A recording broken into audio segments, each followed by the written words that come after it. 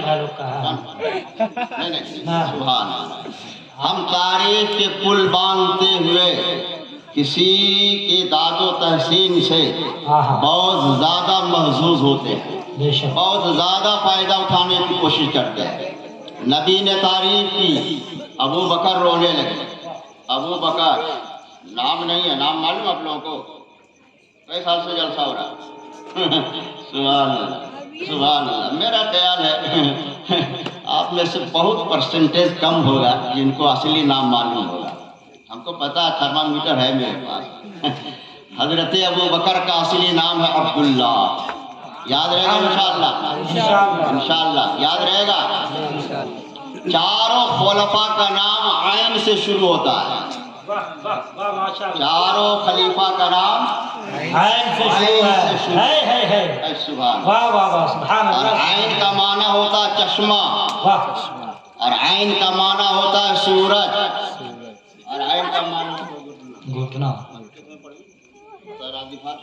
جی جی واہ چاروں خلیفہ کے نام کا ابتدا عین سے شروع ہے حضرت عبداللہ یعنی جنہیں ہم ابو بکر کے نام سے جانتے ہیں یہ کنیت ہے آپ کی بولیے نا سبحان اللہ سبحان اللہ کنیت ہے واہ کنیت مطلب جس کے لفظ کے شروع میں ابن یا اب لگا کے جس کو بولا جائے اس کو کہتے ہیں کنیت بے شک بہت سے لوگ اس غلط فہمی میں مبتلا ہیں ہم جیسا آدمی کبھی کبھی مبتلا ہو جاتا ہے آپ جیسا نہیں آپ لوگ تو بڑا بدوان قسم کے لوگ ہیں سبحان اللہ کہ شاید بکر جو ہے آپ کی اولاد میں سے کسی کا نام رہا ہوگا جیسے ہم میں سے بہت سے لوگوں کو ابھی بھی یہ پتہ ہے کہ ابو حنیفہ حضرت امام اعظم ابو حنیفہ کی کنیت ہے بہت سے لوگ غلط فہمی میں کبھی کبھی بول لیتے ہیں کہ آپ کی بیٹی کا نام تھا ایک واقعہ بگڑ دیا بھائی میں نے کہ مسئلہ پوچھنے کے لیے ایک آدمی آیا تو ان کی بچی نے جو ہے سو بتایا وہ مسئلہ بالکل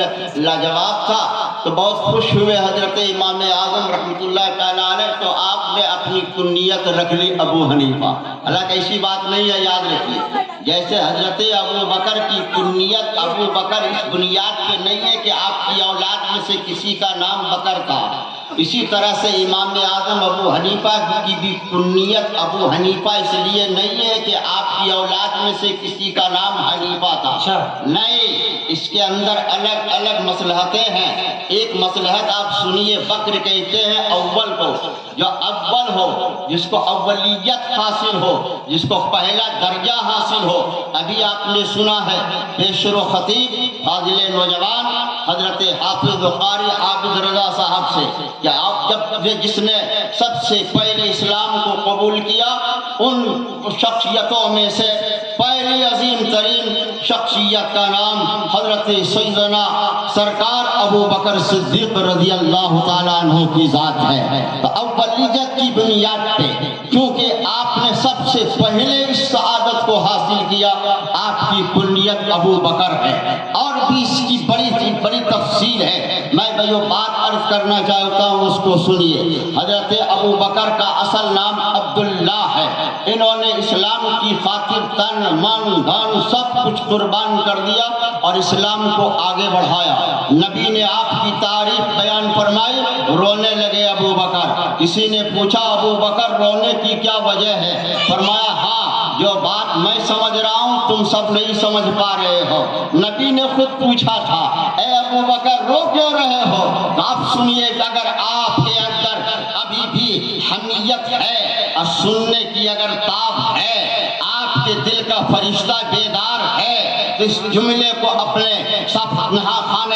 دل میں محفوظ کیجئے اب ابو بکر فرماتے یا رسول اللہ یہ مجھ کو سب پتا ہے کہ یہ تعریف کا لفظ ہے اس سے میری بڑائی اور تعریف کرنا مقصود ہے لیکن میں اس لیے نہیں رو رہا ہوں آپ کس لیے رو رہے ہو فرمایا میں صرف اس لیے رو رہا ہوں کہ آپ نے کہا ابو بکر تیرے مال نے مجھ کو فائدہ پہنچایا ہے یا رسول اللہ اس میں تیرا اور میرا کا کیا سوال پیدا ہوتا ہے ابو بکر بھی آپ کے لیے ہے ابو بکر کی اولاد بھی آپ کے لیے ہے ابو بکر کی جائیداد بھی آپ کے لیے ہے ابو بکر کا سارا مال آپ کے لیے ہے ابو بکر کا حال بھی آپ کے لیے ابو بکر کا آل بھی آپ کے لیے ابو بکر کا مال بھی آپ کے لیے ابو بکر کی آل بھی آپ کے لیے کیا نظر کروں تجھ کو کیا چیز ہماری ہے یہ دل بھی تمہارا ہے یہ جان بھی تمہاری ہے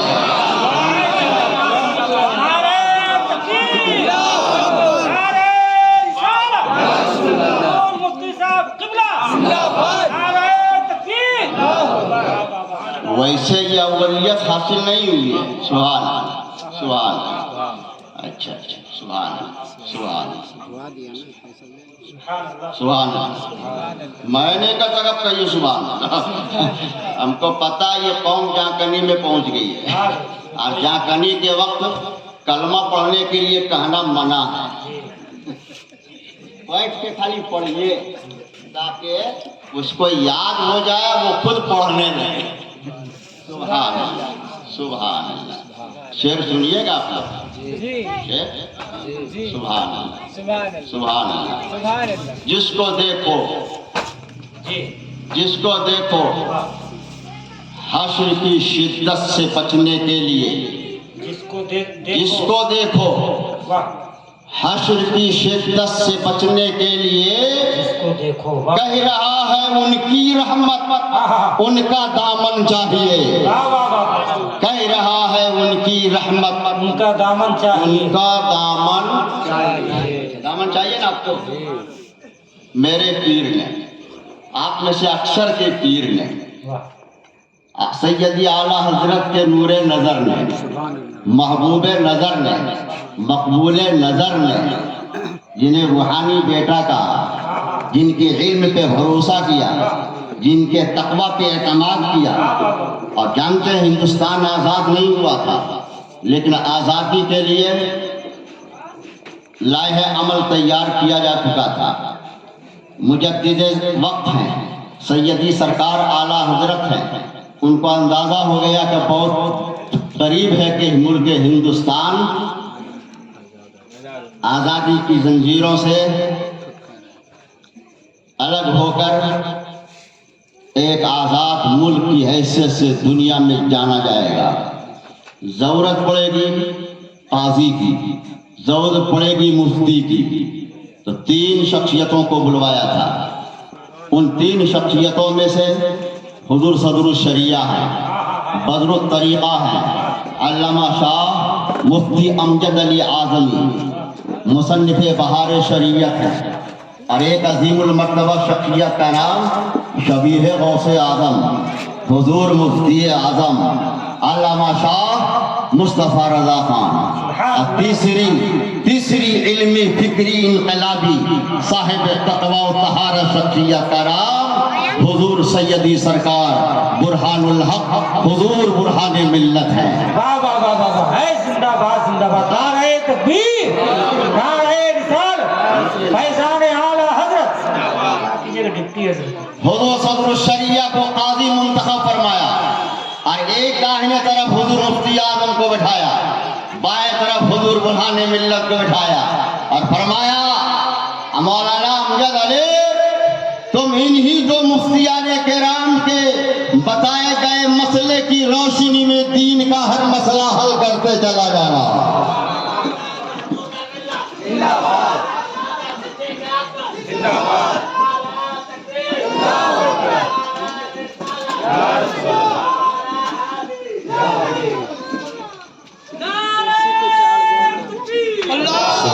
حضرت تشریف لے آئے.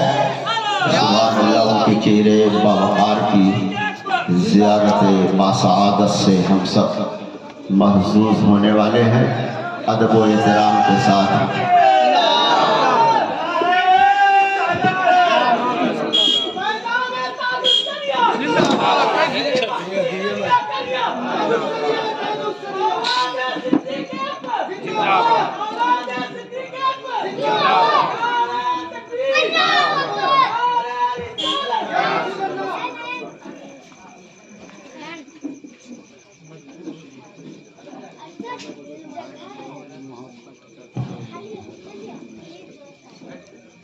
تشریف رکھیں. حضرت تشریف رکھیں. سبحان اللہ سبحان اللہ. بیٹھ جائیں سبحان اللہ.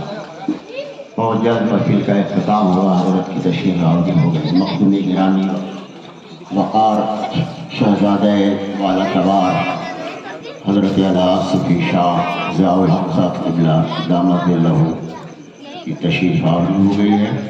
ان کی دعائیہ کلمات کے ساتھ آج کی اس محفل پر نور کا اختتام ہونا ہے.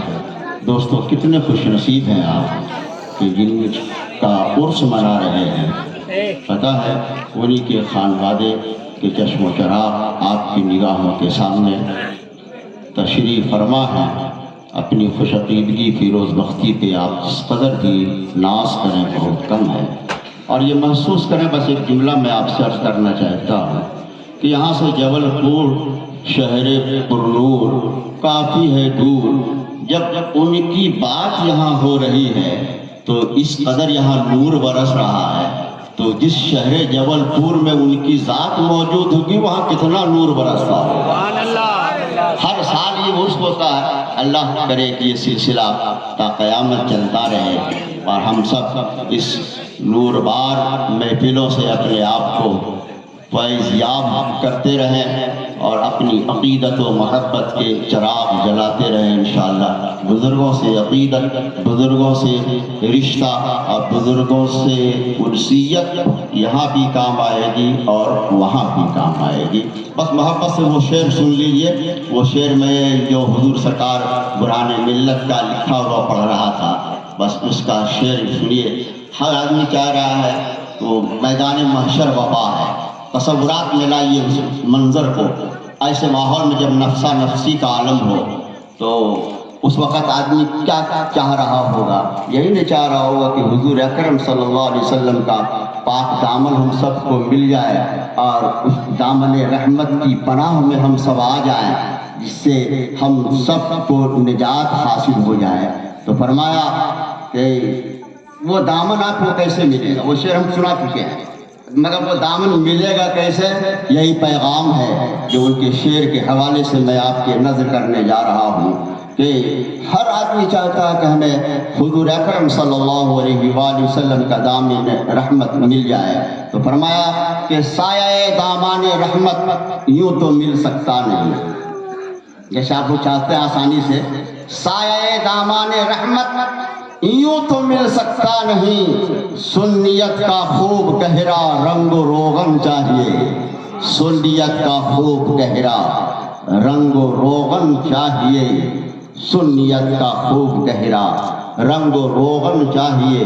اور پھر جو حضرت نے مقطع میں عریضہ پیش کیا ہے اسے سمجھے آپ سب بھی بطور استغاثہ کے، بطور عریضہ کے سے آپ پڑھ سکتے ہیں۔ وہ یہ کہ صورت انسان میں اللہ کے نور مبین، صورت انسان میں اللہ کے نور مبین، آپ کے رحمت میں، آپ کے سائے میں، آپ کے سائے میں برہاں کو نشیمن چاہیے۔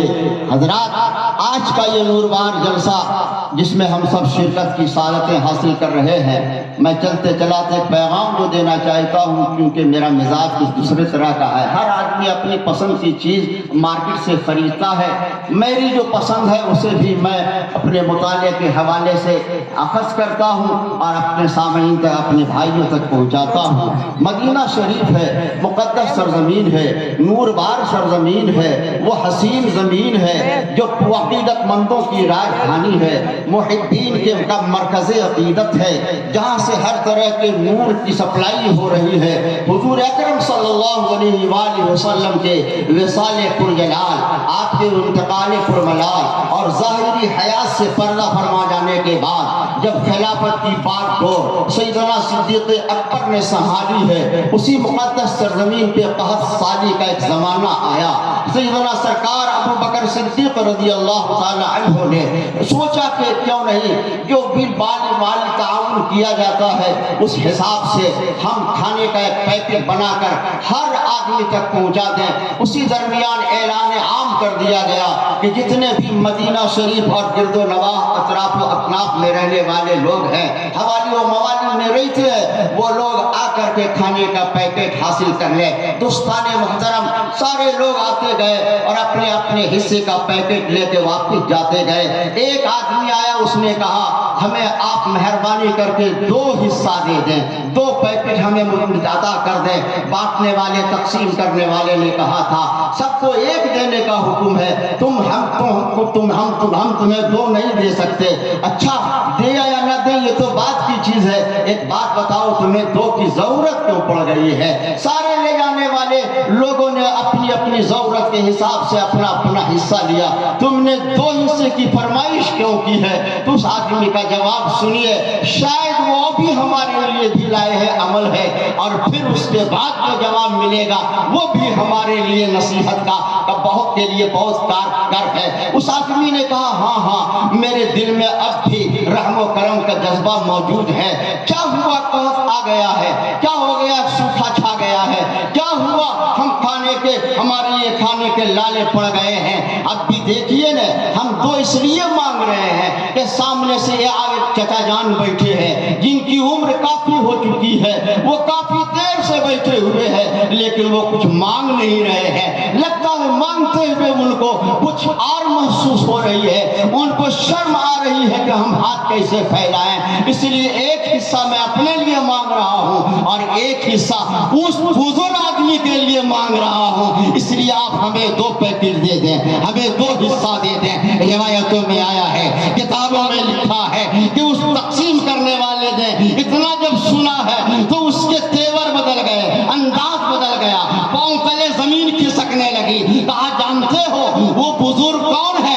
کہا نہیں جانتے ہیں۔ کہا کہاں رہتے ہو؟ کہا مدینہ شریف کے ہم بغل میں رہتے ہیں، ہمارا آنا جانا مدینہ شریف میں بہت کم ہوتا ہے۔ کہا تو جانتے ہو دعوت کس نے دی ہے؟ کہا ہم اسے جانتے ہیں، وہ امیر المومنین ہے، وہ خلیفۃ المسلمین ہے، انہی کو سیدنا سرکار ابو بکر صدیق کہتے ہیں۔ کہا انہیں پہچانتے ہو؟ کہا نام تو جانتے ہیں مگر پہچانتے نہیں ہیں۔ آنکھوں میں آنسو آ گئے۔ فرمایا نادان، تم اتنے بھولے بھالے لگ رہے ہو، جن کی دعوت میں آئے ہو انہیں پہچانتے نہیں ہو، جن کے طرف سے انتظام کیا گیا ہے مجھے جانتے بھی ہو اور پہچانتے بھی نہیں ہو۔ سنو، وہی بزرگ جو سامنے بیٹھے ہیں، جو سوکھی روٹی کھا رہے ہیں اور اپنے ماننے والے لوگوں کے لیے اچھے کھانے کا انتظام کیا ہے، دنیا اسے کو ابو بکر صدیق کہتی ہے۔ سوکھی روٹی کھا رہے تھے، سوکھی روٹی۔ آج ایسی روم میں بیٹھنے والے لوگ اپنے آپ کو چاہتے ہیں کہ ہماری حکومت لوگوں کے دلوں پہ چلے۔ ایسا ممکن نہیں ہے، ایسا ممکن نہیں ہے۔ تھوڑی دیر کے لیے طاقت کی بنیاد پر، شہرت کی بنیاد پر، علمیت کی بنیاد پر یا پھر اور دوسرے معاملات کی بنیاد پہ دھاک جما کے کسی کو مجبور تو کیا جا سکتا ہے، لیکن اگر دلوں پہ راج کرنا ہے تو لوگوں کے لیے اچھا انتظام کرنا ہوگا اور لوگوں کے لیے جان نثاری کا جذبہ پیش کرنا ہوگا۔ ایثار، قربانی، جان نثاری، خود سپردگی جس قوم کے اندر آ جاتی ہے وہ قوم ہمیشہ کے لیے سرخرو ہو جایا کرتی ہے۔ اسی لیے جو اسلام ہم تک پہنچا ہے الحمدللہ ثم الحمدللہ، ہم سب مسلمان ہیں نا؟ زور سے بولیے نا بھائی، جی نہیں الحمدللہ بولیے، فخر سے بولیے، ہم سب صاحب ایمان ہیں، مسلمان ہیں۔ یہ دولت یوں ہی نہیں ملی ہے، اس کے لیے بڑی قربانیاں دی گئی ہیں، تب یہ دولت ہم تک آئی ہے۔ ہم لوگ سمجھتے ہیں کہ خاندان در خاندان ایسے ہی ہوتا آیا ہے، ایک دم کو تو خاندانی مسلمان ہے، ہم کو یوں ہی مل گیا ہے۔ پوچھئے ان لوگوں سے جنہوں نے اسلام کو سمجھا اور اسلام کے لیے عظیم قربانیاں پیش فرمائیں اور اسلام کو آگے بڑھانے کے لیے اپنا سب کچھ قربان کر دیا۔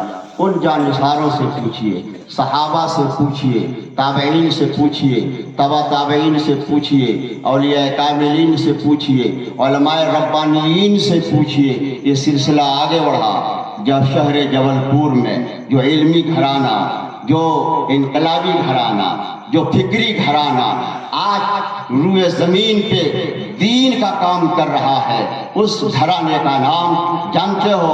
وہ گھرانہ سلامی گھرانہ ہے، وہ گھرانہ برہانی گھرانہ ہے، وہ گھرانہ محمودی گھرانہ ہے۔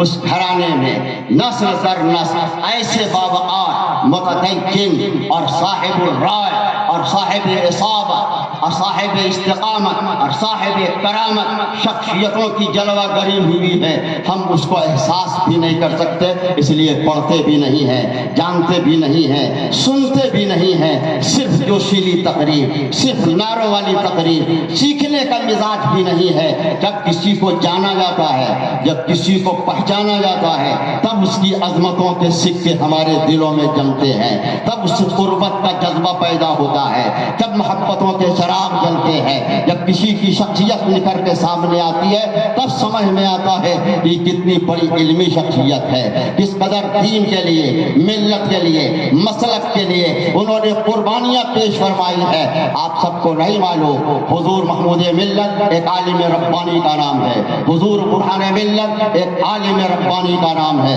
حضور عید الاسلام ایک عالم ربانی کا نام ہے. اور جانتے ایک عالم کی کیا فضیلت ہوتی ہے؟ کل قیامت کے دن دو لوگوں کو سامنے حاضر کیا جائے گا.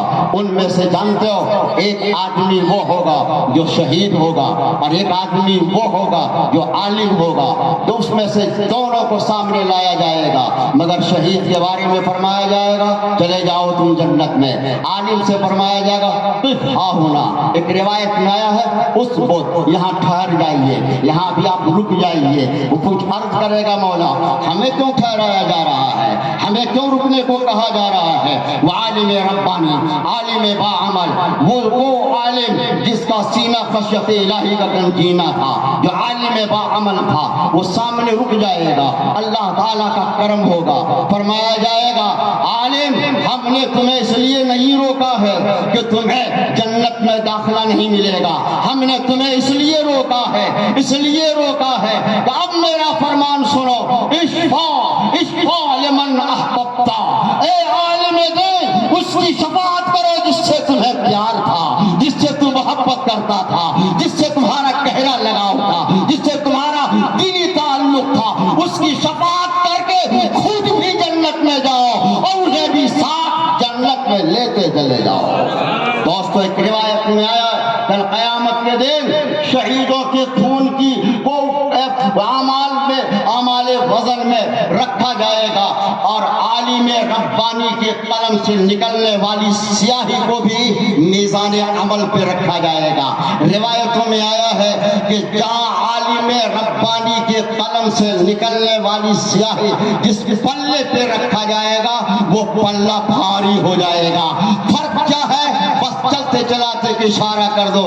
فرق صرف اتنا ہے, صرف اتنا ہے, ایک شہید اپنے خون سے, شہادت کے ذریعے سے اپنی عزت میں چار چاند لگاتا ہے, اور ایک عالم اپنی علمی صلاحیتوں کی بنیاد پہ پوری قوم کو فائدہ پہنچاتا ہے, پوری ملت کو فائدہ پہنچاتا ہے, پورے سماج کو فائدہ پہنچاتا ہے. حضور برہان ملت ایک عالم ربانی کا نام ہے, جنہوں نے تصریف کے ذریعے سے, تحریر کے ذریعے سے, قلم کے ذریعے سے, فتاوا کے ذریعے سے, سیاسی تدبر کے ذریعے سے, فکری لائحہ عمل کے ذریعے سے اس امت کو وہ ایسا نسخہ کیمیا عطا فرمایا ہے کہ اگر انسان اس احسان سے سبکدوش ہونا چاہے تو سبکدوش نہیں ہو سکتا ہے.